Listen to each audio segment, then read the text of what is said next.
Greetings, ladies and gentlemen. Welcome to another video here on the SSA Philosophy channel, where we dive right on into the philosophy of characters from video games to movies to TV shows, etc., etc. And in today's video, we're going to be going over the character of Viktor Reznov, of course, from the Call of Duty game known as World at War, and also from the Black Ops games as well too. So, of course, ladies and gentlemen, without any further ado, we're going to get into the video. And if you do enjoy videos like this and you want to see, of course, more in the long run, then, of course, subscribe, hit the like and notification button also to be notified of every videos that I make on the channel. So, without any further ado, let us go on ahead and get started. So, let's go on ahead overall and give a bit of an introduction, of course, to the character, Viktor Reznov. So Viktor Reznov. So Reznov is not, your typical hero. Really, Viktor Reznov is pretty much a product of a brutal world. A man that is hardened by the horrors of war. Consumed by, insatiable thirst for revenge. And introduced, of course, in the game Call of Duty, World at War, and of course a weaving complex narrative, thread, that throughout the Black Ops series. Reznov is a character, etched in the memories, like say of Call of Duty players. So really our first, like say, glimpse, of Reznov, it actually comes amidst, the frozen hell of Stalingrad and, World at War. So Private Dmitry Petrenko, a fresh recruit, finds himself, buried beneath a mountain of his fallen comrades. So clawing his way out, he encounters a weathered Sergeant Reznov, a man whose eyes hold the weight of 1,000 battles. And Reznov pretty much becomes Petrenko's guide, through the ravaged city. You know, a mentor and a symbol of unwavering resilience in the face of overwhelming odds.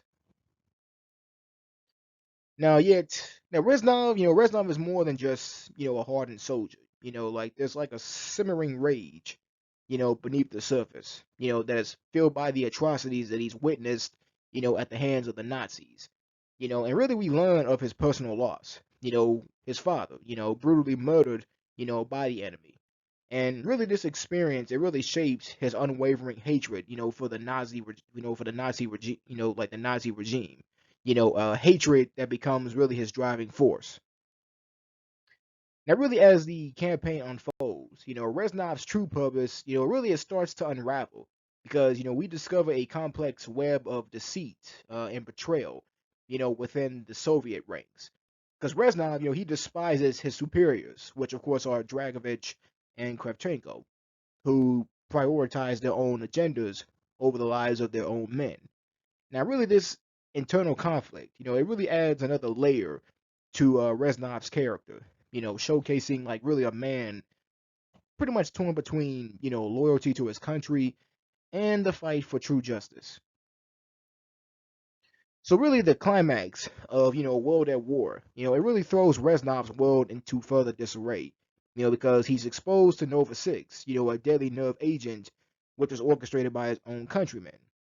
And really this event, it really pushes him further down the path of vengeance, blurring the lines between soldier and fanatic.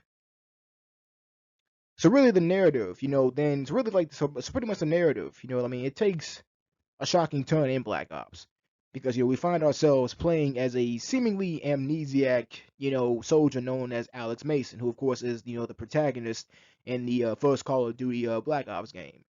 And really, as the story, as it progresses, it really becomes clear that Reznov's memories are intertwined with Mason's. Because we experience, like, say, flashbacks through Mason's eyes. Pretty much, reliving, Reznov's experiences, during the Vorkuta Gulag and the hunt for revenge against, Dragovich, Kravchenko, and Steiner.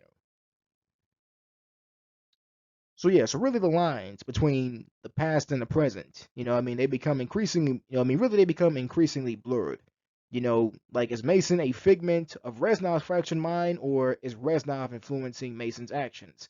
So really this ambiguity, it really adds a layer of psychological complexity to Reznov's character, making him a very fascinating anti-hero. So really throughout the Black Ops series, Reznov remains a constant presence, a ghost haunting Mason's past. And really his relentless pursuit of vengeance is what really leads him, like, say, down a dark path, raising questions about the true cost of war and the price of revenge. So see, Viktor Reznov, he's a character who really transcends like the typical soldier archetype. Really he's a man shaped by the trauma, driven by an all-consuming thirst for retribution. And really his story is a poignant reminder of the lasting scars, war inflicts on the human soul, leaving a legacy of rage and a desperate search for meaning amidst, the chaos. So whether viewed as a tragic hero or a vengeful anti-hero, Reznov remains one of the most compelling and unforgettable characters in the Call of Duty universe. So really, of course, I want to dive right on in, of course, into Viktor Reznov's philosophy. And really, this is what I want to call, the Reznov, Requiem, the scars etched in steel. So of course, Viktor Reznov, and as I stated before, a name, like he is very, like, say, a man who is, really the name itself is synonymous, with vengeance. Really he's a man driven by, really by this philosophy altogether, as unforgiving as the war, that actually shaped him. So really, we're gonna explore the core principles of the Reznov, Requiem. So of course, the first part we want to focus, of course, are the scars. Pretty much, scars are the map of war. Now you see, Reznov, Reznov doesn't shy away. He doesn't shy away from his past. Because the wounds, both physical and mental, they're a constant reminder, of the brutality that he has endured and inflicted. And really, they serve as a map, guiding his actions and fueling his relentless pursuit of justice. So Viktor Reznov, the hardened soldier from the series and Call of Duty itself, he isn't like, say, one for flowery speeches.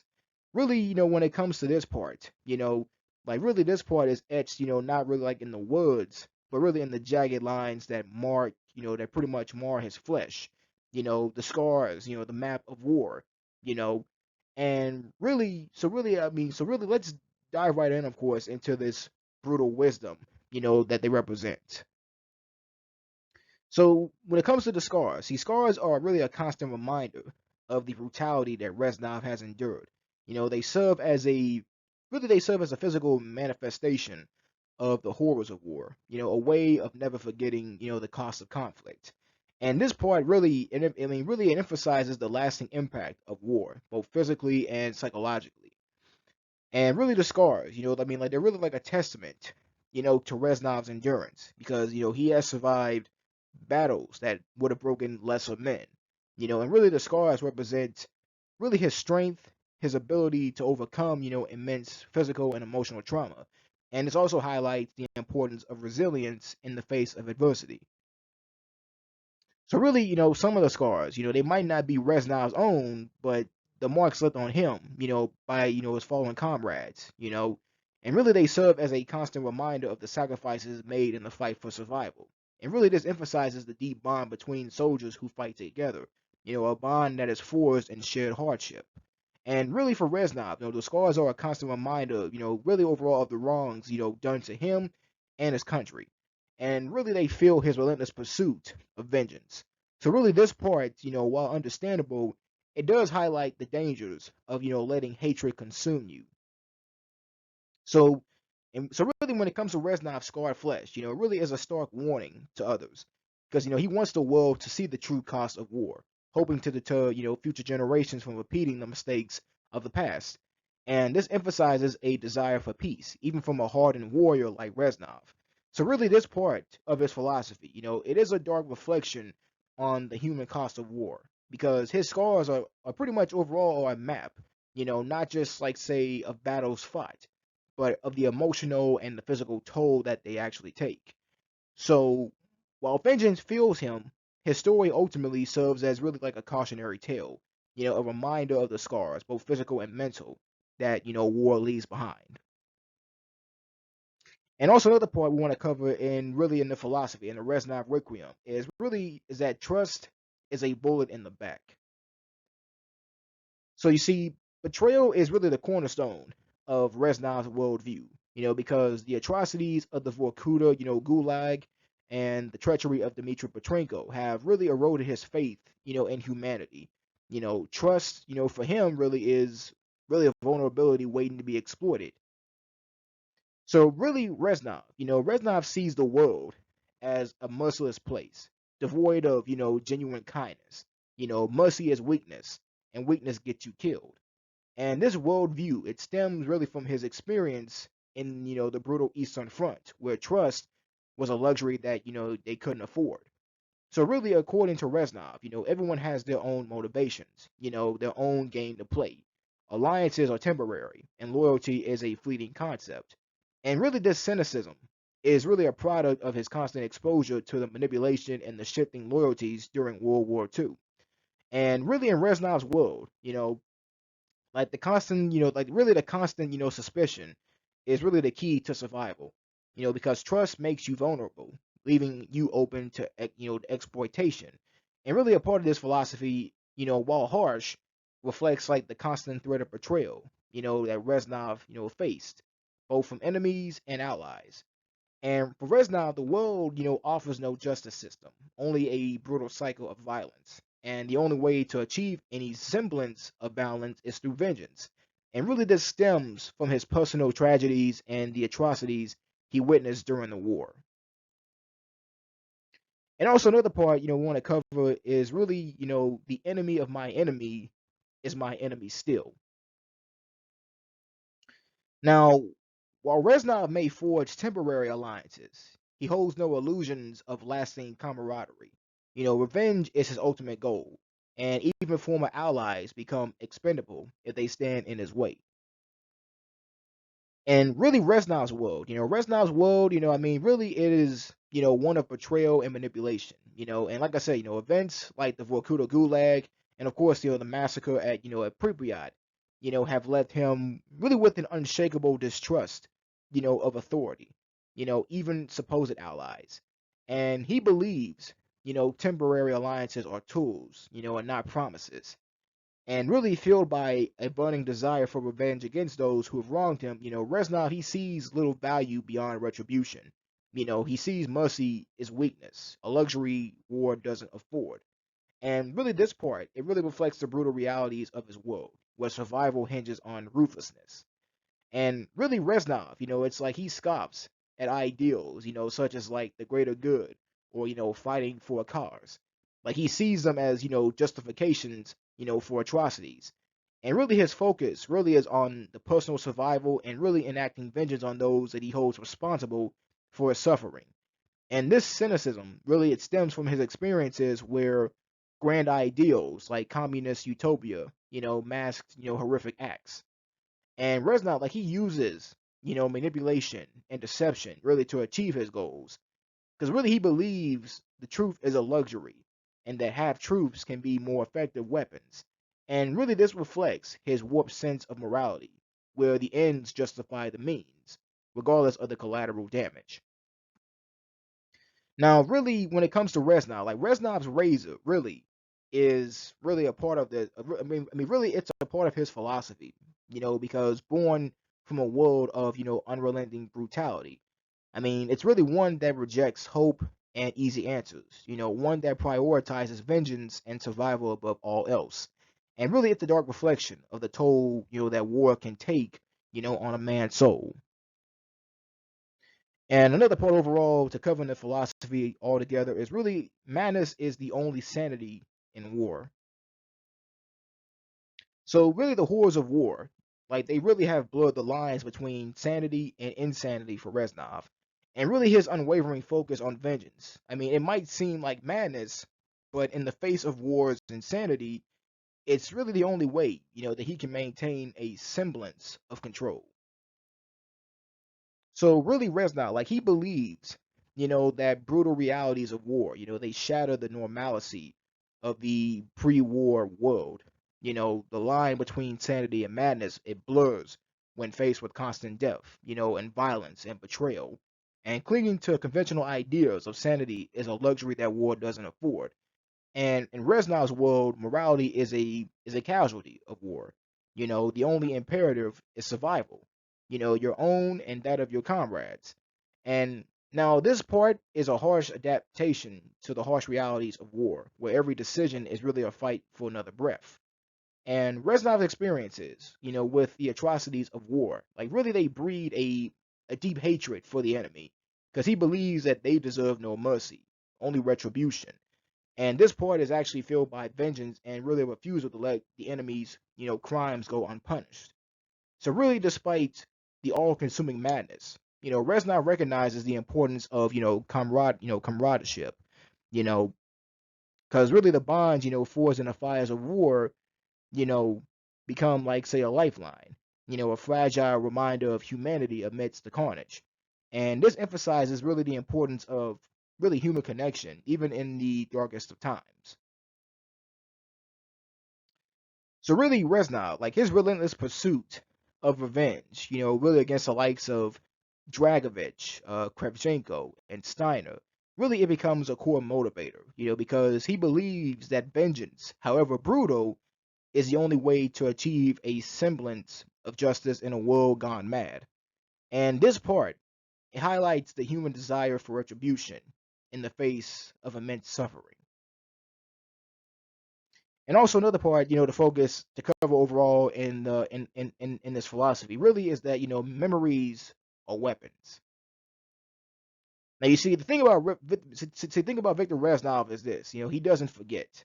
He weaponizes his memories, using them to manipulate and control others, including himself. And these memories, they actually fuel his determination and they act as a constant reminder of the wrongs that must be righted. Now, the thing about Reznov's past really is etched with, with horrors. The betrayal at Stalingrad, Nova 6 testing on his comrades. All these memories, they all become really like an inferno within him, feeling an unyielding rage against his enemies. And this burning hatred really becomes a weapon, driving him to fight with a relentless ferocity. And really the atrocities that Reznov witnessed. I mean, it didn't really break him, but they actually hardened, this resolve. Well, his resolve, because he uses the memory of his fallen comrades as a shield against despair, a constant reminder of what he's really fighting for. And these memories become a source of unwavering determination to see his fight, through to the bitter end. And brainwashing and tortured, have also fractured his mind, because he clings to the memories that define him, his loyalty to his country, his hatred for his enemies.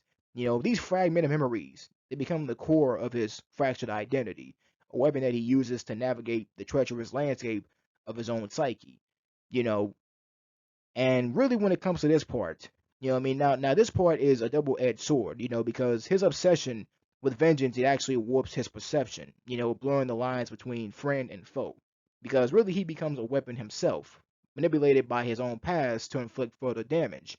And really, this dark side, really of this part of his philosophy, it really highlights the potential, for memories to become destructive forces.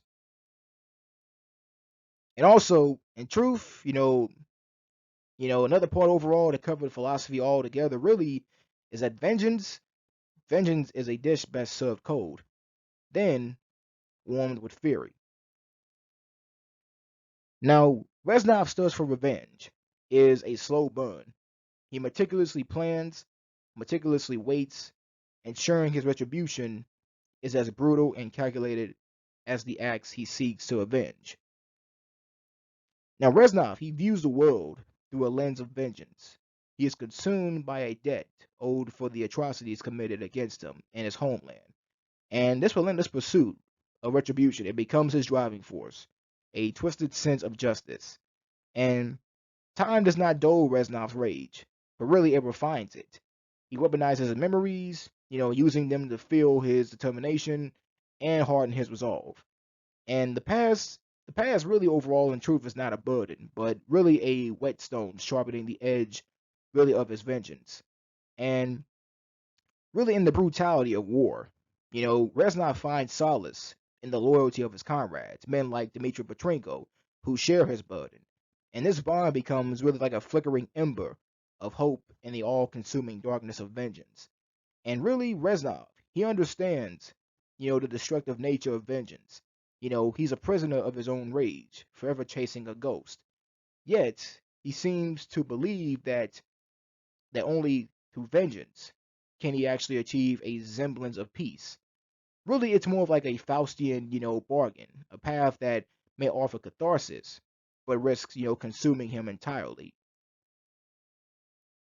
So really, Reznov, really when it comes to this part, of his philosophy, it recognizes really like say this sort of like, the cyclical, nature of war. One act of vengeance, it breeds another. Like how, violence breeds violence. Really, perpetuating like say a never-ending conflict.